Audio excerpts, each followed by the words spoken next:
And as we got deeper and deeper into this work, like we really started to uncover the complexity, the nuances, the situatedness of masculinity and the attendant effects of like patriarchy on the lives of men. How do you keep toggling between the bigger picture and the incremental work that you're doing? I think like trying to understand how do you center care in everything, because it's going to become really the only thing that differentiates us, you know, from AI.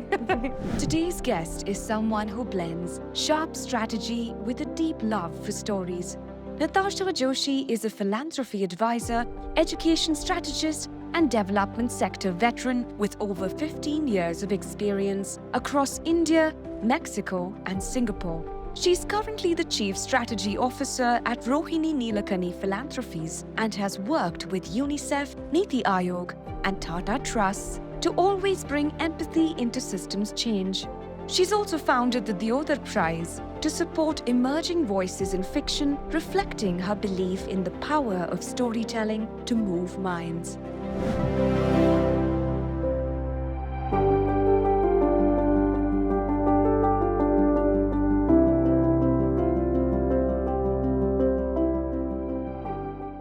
Tasha, welcome. We're thrilled to have you with us.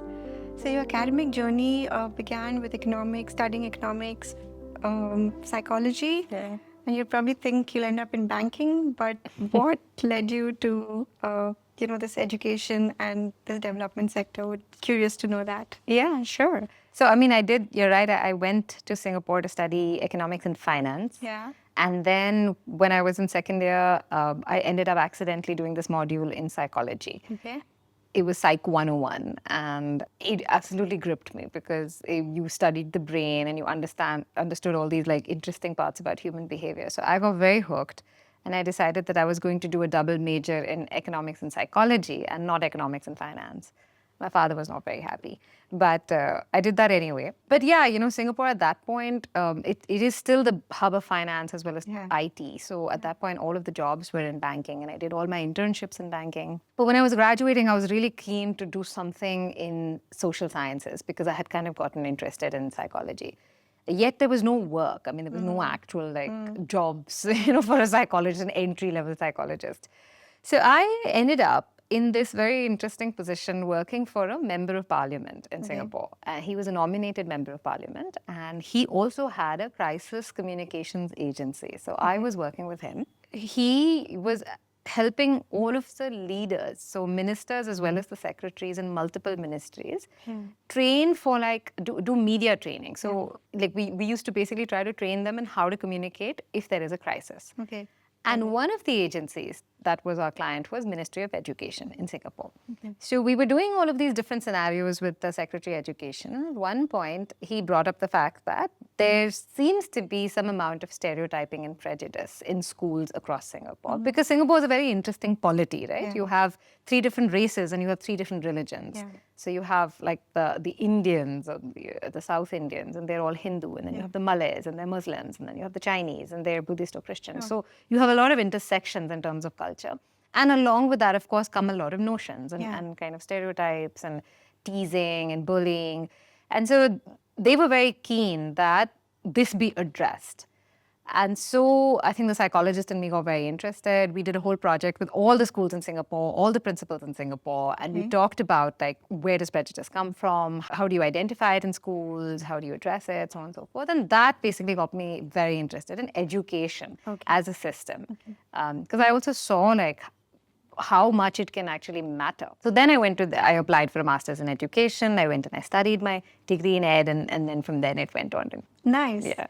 So you also stayed in India, Mexico, and Singapore. So how did these cross cultures really shape your views on education and philanthropy? I would like to know that. Yeah, you know, so Singapore was actually very formative, right? Because I did my undergrad there and then I worked there. So that was my first actual exposure in terms of my first working experience. After that, I was studying at Harvard and I was working with I was doing a project with the Ministry of Education in Mexico. And so I used to go back and forth a little bit. And eventually we were trying to work with them on integrating like programs for indigenous groups because Mexico also has a very large tribal population and that has been kind of excluded, and they have cultural peculiarities different from the mainstream population. And I was in some sense doing secondary analysis of programs in India and looking at what ministries in India and what our tribal development department had done for various tribal education initiatives.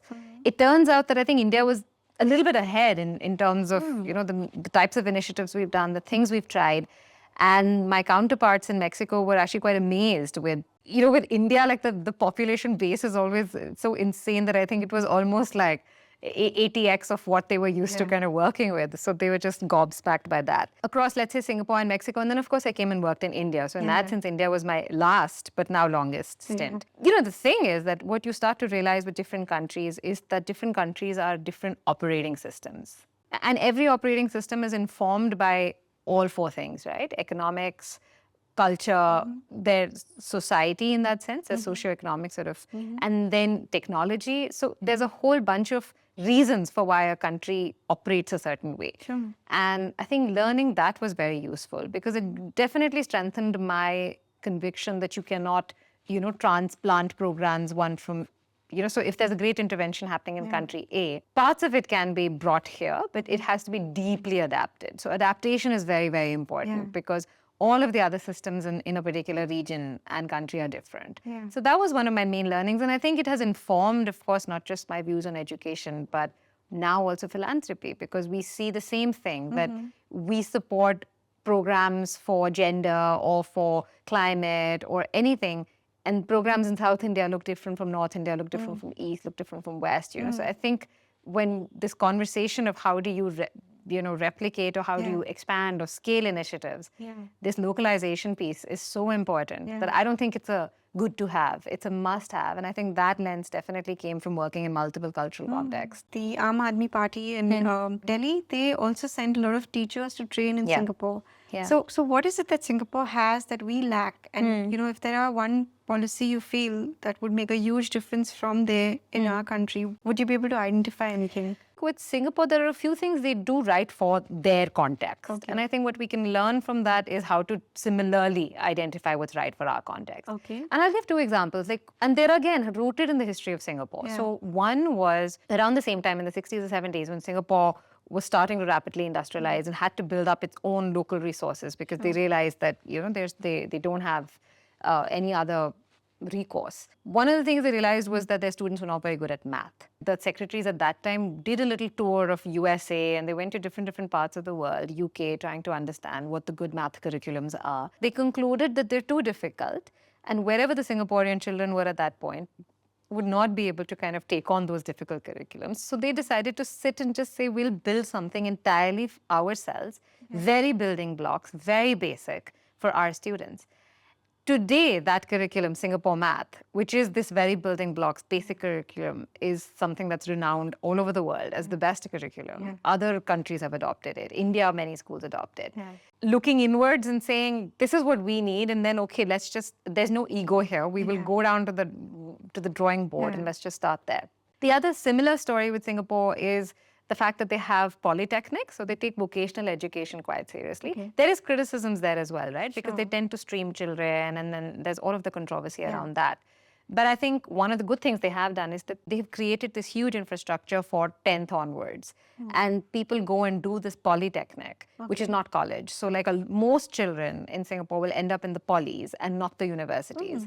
And the polytechnics are very technical. I mean, it's all about, teaching you technical trades and skills and soldering and engineering, but much more from a plumbing, electricians, like that kind of stuff. And I think that's boosted their economy a great deal in the last, in the decades till now. Here in India, there's a huge struggle in trying to not just deliver vocational education, but reframe it as something that's not less, So I think those are two things which tend to work. The third, of course, I do want to say is huge investments in teacher education. So even when I was graduating from Singapore Management University as an economics and, sort of BSc grad, the teacher education institution came to recruit students from our university as well, saying that become a teacher and you get trained. You got a pretty sizable stipend, which was pretty attractive because when you're looking for jobs, it was paying almost as much as the banking jobs to train to be a teacher. And then, of course, once you become a teacher, sure, maybe you can eventually make more money in banking, but the salaries are reasonably respectable. They have really invested in their teachers, and that's one huge thing. So what has been one formative personal failure or misstep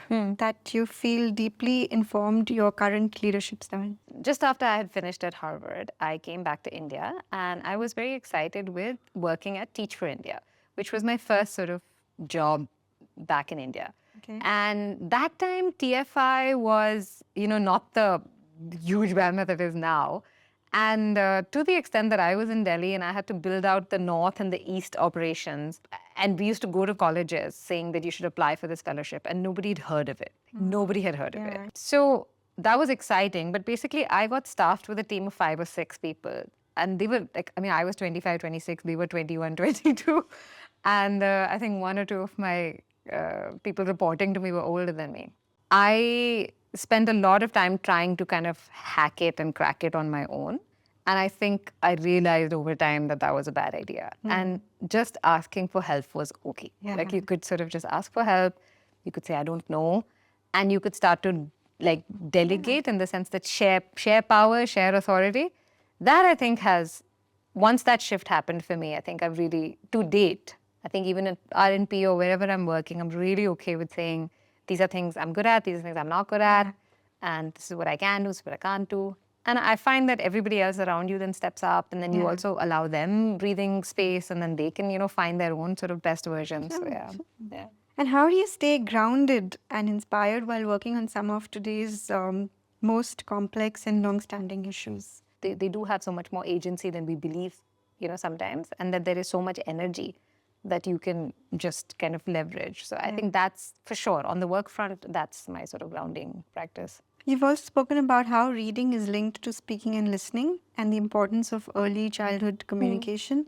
So what would an ideal early literacy classroom look like, according to you? Yeah, I think an ideal early literacy classroom is one that just encourages expression of any kind, The biggest fallacy is in thinking that, reading comes by reading. Telling stories, listening stories, making up stories, talking gibberish. I think with younger children especially, the more you talk gibberish to them, they talk gibberish back to you. It's basically telling them that communication is important, and how do you communicate, it's fine. So, and all of that has nothing to do with, whether books are available and what's the quality of the book that's available. It's about who is the educator, right? And how are you engaging the child? Are you building trust, safety, excitement? Are you building all of that for children?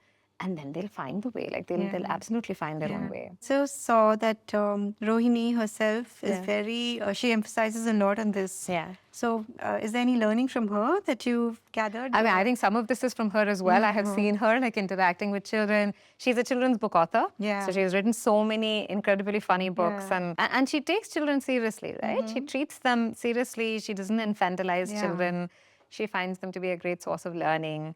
So I think all of that is there. Definitely, I think from Rohini's work, one of the great successes has been with Story Weaver and Pratham Books. So, Story Weaver is this online platform that allows anybody, you, me, to put up a story that we've written in our regional languages. And that was one great insight that I think even Rohini shares, which is that children do respond best in the languages of their homes. And for far too long, there just wasn't enough content for either parents or children to consume in their own languages and in their own contexts. I think even if it's in English, but a story is about Betty sitting on a hill eating black pudding, that's completely different from now the kind of stories that children have and they read, and it's completely grounded in their local language and their local foods and stuff. So I think that's been a huge learning. That's very interesting, actually. I didn't know about the story.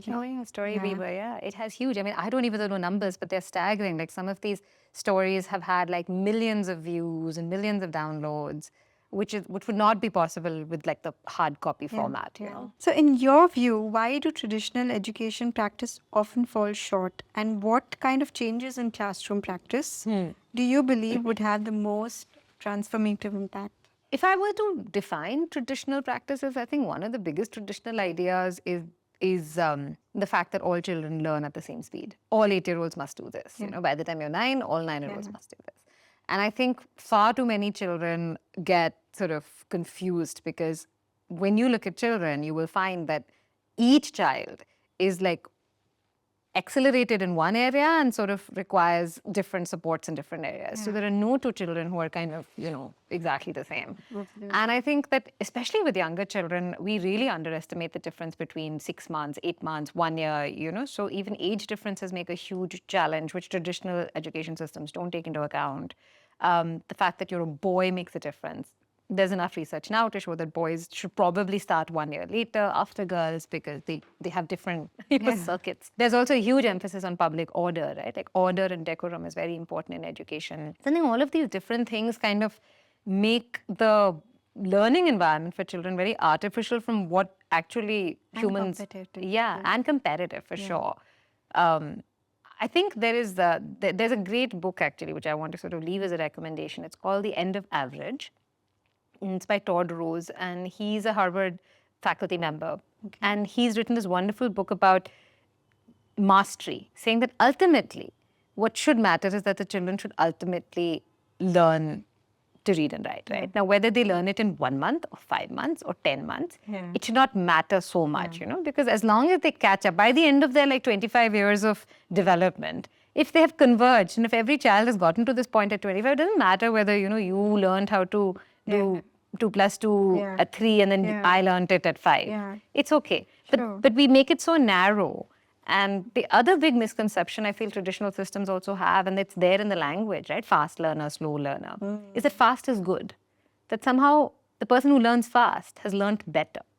And that's another huge misconception, which I think we should really challenge, because there are people, like kids learn in all kinds of ways, and learning shows up and kicks in at many different stages in life, you know. So recognizing that variability is really important. Absolutely. I love what you said, actually, and it makes so much sense.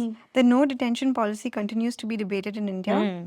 So how can we strike a balance between accountability and compassion in the education system? I think the idea with the no detention policy was, in RTE, in the Right to Education, they had put in this policy saying that children will not be detained and held behind, because the thing is that if you're a 9-year-old or an 11-year-old, you have physically and through your life experience developed to the age of 9 or 10, but you are still in grade 1 because you're not able to read or write or pass that exam. And so there was this policy, which was a good policy, saying that you have to graduate them, let them be with their peer group. And it's okay if they're sort of struggling a bit on like hardcore academics. They could be the consensus builders, like they could be the playmakers. They'll have many different capacities, so why would you hold them back? But of course, I think there was a lot of it was debated because learning outcomes has always been a big cause of great concern, and as it should be. But I think they sort of threw the baby out with the bathwater, saying that I think you should detain the kids, and because, you know, if you just make them study 1 more year, they'll study better. The fallacy here is that detain them all you like, but are you going to do anything differently with them in this year? Or are you going to do the same thing that didn't work the first time round? Why is it going to work the third time round, right? Like, so I think that's where that whole idea comes from. And so to your point on like, where's the accountability? I think, again, it's interesting. Who is the accountability to? Like, what are you being accountable to? Are you being accountable to the overall development of the child? Are you being accountable to the number they're getting on their test? And who is being held accountable? How much power does the teacher have in this system? How much power does the officer have? And up and up and up, you know? So I think the education system is so hierarchical that accountability is fixed on like the lowest common denominator. But there is no agency whatsoever. So how do you have accountability without agency? And I think this is something that's kind of fallen into that kind of tangle.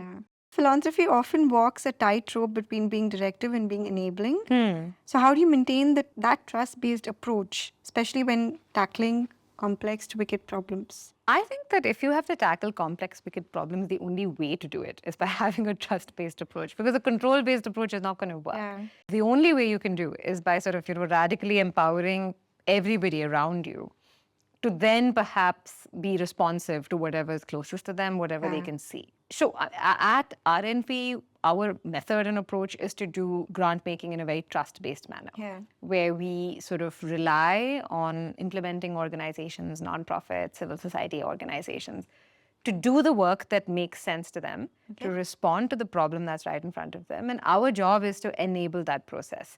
So one, through capital, of course. So you make grants and you allow them to, do programs and interventions. But two, we also do a lot of sense making. We do field building with them. So if you're working on sanitation, for instance, we'll have 10 other organizations working on some form of like solid waste management, sanitation, etc. And then we spend a lot of effort as a foundation bringing these organizations together so that they can learn and share and build solidarity and move the field forward, because ultimately no one person, like no one foundation can also do anything.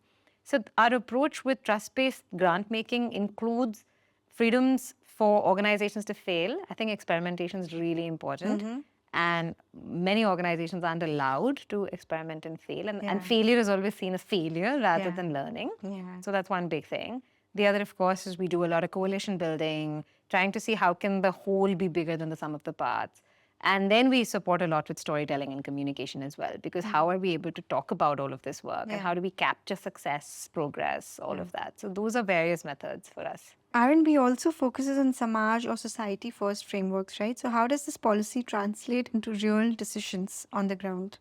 So when we say that we're Samaj first, I mean, what that means is that one, all of our grant making is towards supporting the civil society space, which is nonprofits, sometimes academic institutions, free actors, active citizens, good Samaritans. So we support a lot of this work with the idea that we need a very strong interplay between bazaar, the business side, sarkar, the government side, and Samaj. So all three pillars of society need to work in balance. Sometimes business corners power and oftentimes government corners power, and what you're left with as society is you're left as takers of policy, you're takers of the market.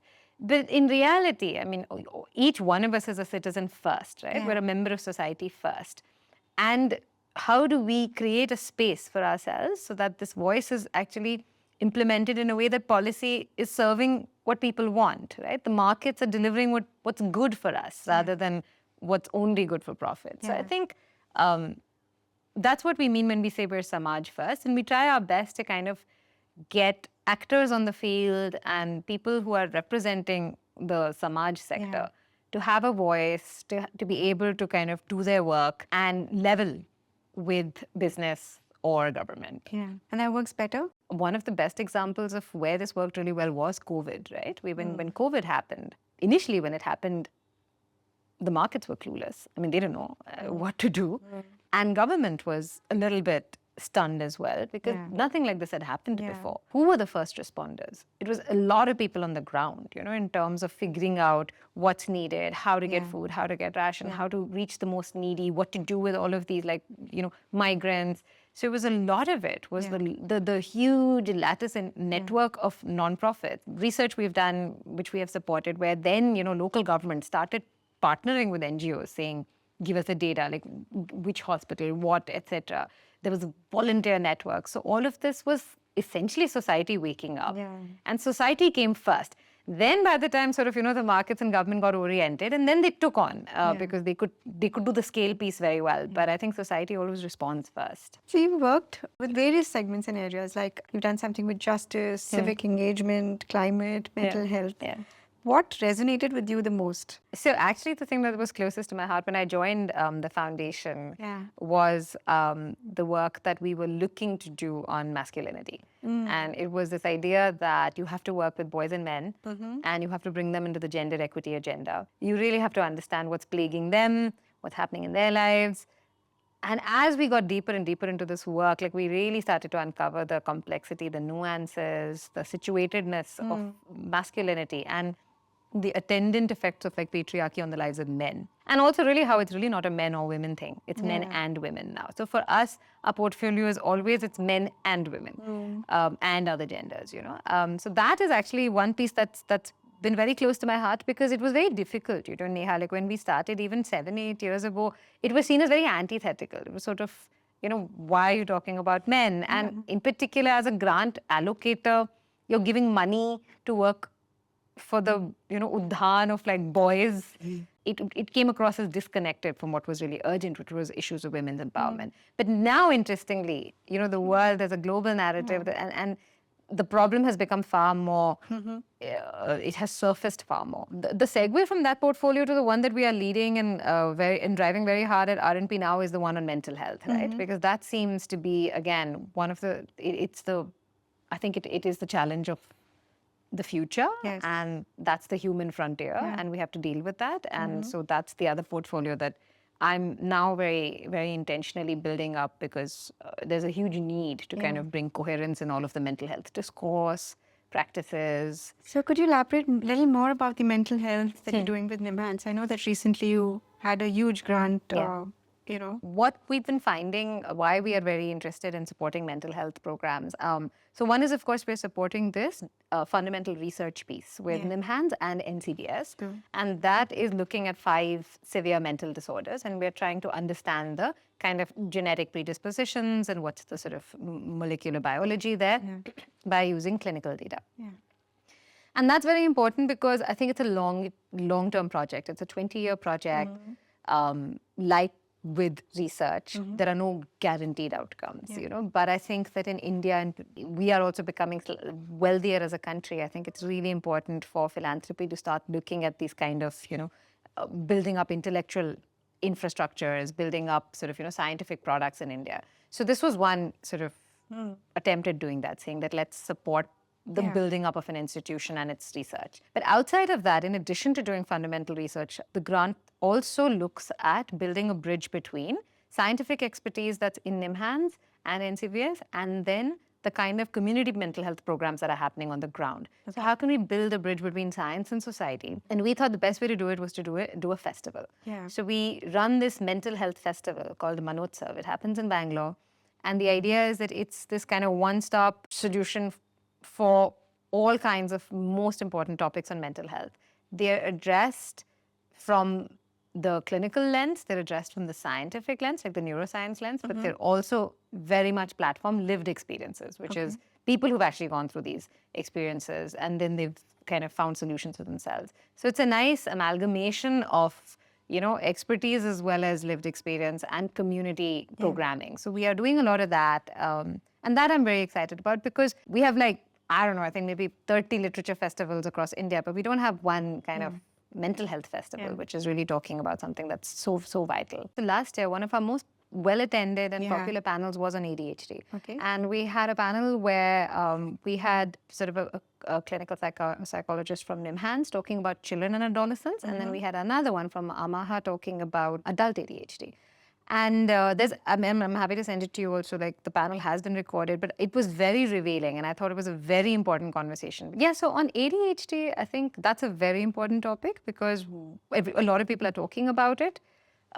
There's actually been increased awareness and therefore there's also increased diagnosis. So that's something to look at for schools, but as well as parents, as well as adults also now. But I think there are also a lot of myths associated with ADHD in terms of exactly what it is. And so we actually did a panel at last year's Manotsav on ADHD where we had 2 expert clinicians talking about both, you know, how to recognize it in children and adolescents and then adult ADHD and what does that look like. It's a subset of a larger conversation on neurodiversity, which has become the, you know, that's the talking point in mental health now. So you give a powerful talk titled Men Matter Too, which challenges the common misconception that feminism is solely about advocating for women. How do you see feminism evolving as a movement for equity among all genders, and what are some of the narratives you believe we need to shift, especially in policy spaces, to make that vision more inclusive? Yeah, you know, I think I'm sure you might relate with it as well because I think a lot of us women who were growing up, you know, in like the 80s or there was, you know, feminism was a very positive word, right? Like everybody wanted to be a feminist and you had to be associated with it. And now it's had this interesting journey. And I think one of the things that's a bit sad about the journey feminism has gone through is the fact that it's misunderstood as something that excludes anybody. Fundamental ideas of feminism is inclusion. Now, if it so happens that men are getting excluded from areas, then perhaps feminists will fight for that as well. And I think so that's the first part. It looks at who is being left out, in what capacity, and what harms are they facing, and why should everybody not have equal opportunities. So one of the things we've heard is that men should have the opportunity to be caregivers. And we have heard this directly from men. that even if they want to, they cannot, So there's a whole discourse, the fact that they don't want to. But there are many men who are saying that I don't have the option to sit at home. Even if I wanted to be the primary parent, if I say I'll sit at home and she can go work, he said, I can't, like nobody will. I mean, from my family to her family to my friends, like I can't, I'm not allowed that, So identity is such a big part of this work with boys and men in particular. And what we have found is that they really do struggle with this whole protector, provider combination of identity that's given to them at a very young age, right? From a very young age, when that's been fed into them, every stage of their life is informed by this idea of being able to succeed as a man somehow. Another fact that perhaps people find surprising, and we have again found in our anecdotal and qualitative research, is that most men don't feel very successful. They are constantly feeling inadequate as well. And so they operate from very different places. The learning has been that if you engage boys in particular, right, because that's a very formative age, if you start doing gender work with boys, you will find that they do develop gender progressive ideas about society, and there is actual tangible evaluation that JPAL has done. They have done programmatic evaluation, which is called the gold standard of evidence building. That if you work with boys, it leads to changes in both their attitudes as well as their behaviors towards women and girls, right? Yeah, and that would automatically changes. So then they stand up, like they stand up for their sisters and they stand up against violence. We've seen a lot of bystander behavior change in boys. They do become more active caregivers. They become sort of more involved as fathers and so on and so forth. So what is important to note, though, is that you can't, like with girls, you can't just work with boys. You have to work with the family, because a lot of boys have also faced backlash when they have tried to be good. When they have tried to be progressive and when they have tried to actually do the right thing.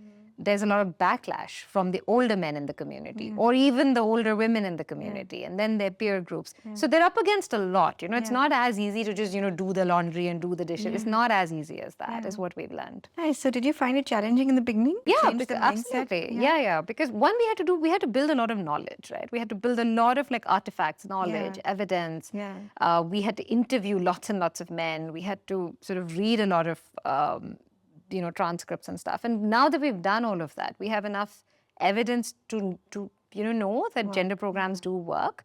It's still very difficult to engage boys for multiple reasons. But one of them is also that just last month I was in Delhi. We were at one of the homes that there's like a community children's home. And what I heard there was that the 12, 13-year-old boys, all of them have dropped out of school because they are working at the tea stall, they are working at the tire shop, they're working at the tailors, they are working today. And I want to share this with you because I say this, and OECD has written this. As of today, there are more girls in school than boys in India. There are more girls and they're finishing school more than boys are. And that's interesting because it's just not spoken about. The idea of girl enrollment, girl dropout. And I'm not saying that that's not something that's important or that's a threat. But what we are not recognizing is how the way the economy has changed is pulling a lot of boys out of school early because they are just going to work anywhere, So whether it's Zomato, Swiggy, the gig economy, anywhere, they're just going because they want to earn money and they have to earn money. So you've also worked at NITI Aayog, state education departments and grassroots CSOs. So what insights have you gained from all these levels that you've worked? Well, I mean, insights is, I suppose, many.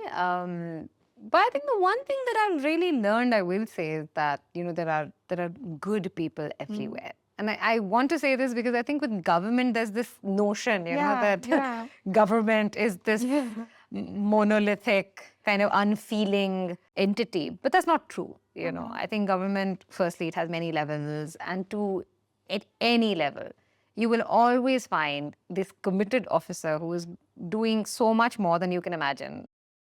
I have had messages at 12 in the morning from commissioners saying, now is a good time to talk. I mean, I'm happily asleep, So I have seen some of the extension officers in Maharashtra, and in the pouring rain, they are doing their jobs, So I think that's the first thing that I've really realized. Sometimes there's this narrative about NGOs being either not very capable, or not genuine, or not genuine, and that's again, that's disheartening, right? Because I've seen wonderful people at the grassroots, incredibly courageous people. So I think that's basically, it's not an insight, but it's a life learning. So looking back at your 15+ year journey, what's one belief about education or philanthropy you held early in your career that you've changed your mind about?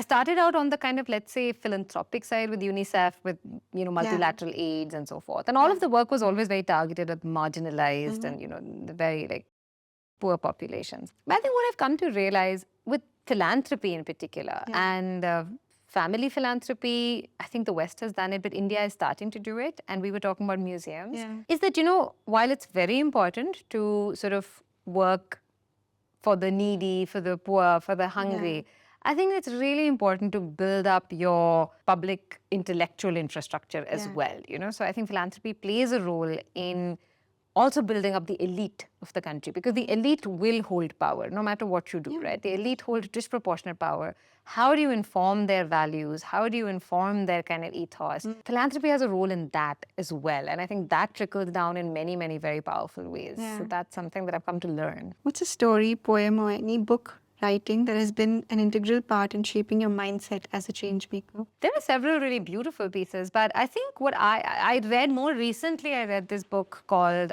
The Extended Mind, and it's by Annie Murphy Paul. And her whole argument is that, again, as educated societies, we over-index the brain and rational and cognitive side of things, and we really underestimate all of the other senses.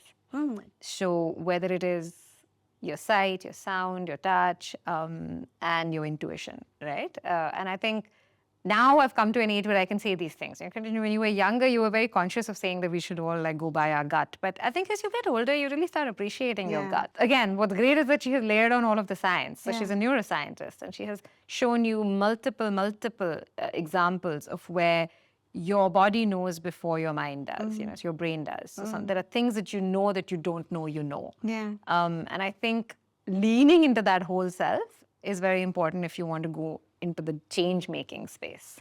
What kind of future are you personally committed to building through your work? I would like to really look at the idea of, care and caregiving. I think that's really important. And especially now that, there's so much discourse on technology and AI. And recently at a conference, I had said something that, for any technological intervention, especially in the social sector, if we're looking at adding a technology layer for something, can we ask ourselves this question, that does it expand the ability of people to care, or does it reduce their ability? If it is expanding their ability to care for one another, we should do it. And if it doesn't expand that capability, what's the point of the technology, in some sense? And so I think that really trying to deepen this idea against sort of, it's not just about growth and speed and, what are we doing about relationships of care? How are we sort of bringing that meaning into the lives of people, which is something I know that people crave, especially with our mental health work.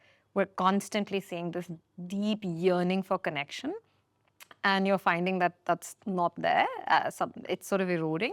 So I think trying to understand how do you center care in everything, because it's going to become really the only thing that differentiates us, from AI. In your quieter moments, what question do you find yourself returning to most about your role in this work? I think it is this question of how do you keep toggling between the bigger picture and the incremental work that you're doing, So sometimes you can be doing something very small and very incremental, but how do you keep chipping away at it and having the conviction that ultimately, changing the world baad mein hoga. You have to kind of change what's right in front of you, So I think that it can become difficult, especially in the work that we also do, because we're talking about large, hairy problems, and whether it's gender inequality, whether it's poverty, whether it's anything. And sometimes, or rather many times, you can just feel very defeated, right? Because you do so much and then this war happens and, the worst of humanity comes out. But I feel like the question to keep sitting with always is that, what can I do at my level? What is the one thing I can do? And then let me just go do that. And then everything else will take care of itself. A quick rapid fire. So, which policy would you rewrite in haiku form right now? Again, haiku is my son will do it, because he knows the syllable structures. We are the activist people, no? So we do slogans. We don't do haiku. Anything that comes to mind. Any slogan? Well, I think we keep saying this, kaho kam, karo zyada. How? So that's a good slogan always. What's one education buzzword you'd gladly banish to outer space? Future readiness or something like that. Yeah. Storytelling or spreadsheet? What gets you into flow faster? Probably storytelling. Which city taught you the most and what was the lesson? I would have to say Bombay though, I think. Yeah. I mean, it taught me to just sort of rain or shine, like you just smile and get on with it because that's what Bombay does. Yeah. It just never stops. Yeah. What's one lesson that philanthropy world could learn from children's literature? Adults can be evil. What's in rebellion, quiet notes in the margins or loud questions in the room? I probably have more rebellion, like quiet notes in the margin. I don't get too loud with my questions, but yeah, it's stuff about this. My greatest rebellion right now is saying it's this idea of interoception, which is lean into a non sort of brain-bound way of existing all the time. And I think follow intuitions to some extent, create room for that relationality and so on and so forth. But because I'll tell you why, Neha, because I want to say why it's harder to advocate for all of this as a woman. You're constantly trying to prove that you're very rational and you have all of the kind of analytical chops and you have the number chops and you have, all of this. And so then you can very easily be dismissed as very woo-woo, if you're saying like, come on, feel your way through things. But it has taken me, like I think 20 years of like working to go from that economist person that I was to now being like, it's fine, like feel your way through things, it's okay. So I think somewhere you have to deal with your own kind of like stereotype threat when you're doing this, but now that's my like quiet rebellion where I'm just sort of trying to do it anyway. I like that. Yeah. Thank you so much for your time. It was really interesting. Yeah, I had a great time as well. Yeah, thanks for doing this. And that's a wrap on this thought-provoking journey with Natasha Joshi, where policy met poetry and classrooms collided with compassion. Natasha reminds us that real transformation starts with listening, storytelling, and a healthy dose of curiosity. If you enjoyed this episode, give us a follow, subscribe, and share it with someone who still believes that systems can shift and that stories matter. Until next time, keep asking better questions, keep reimagining the script, and stay tuned for the next episode of the Expressions podcast that drops every Friday. Thank you for tuning in.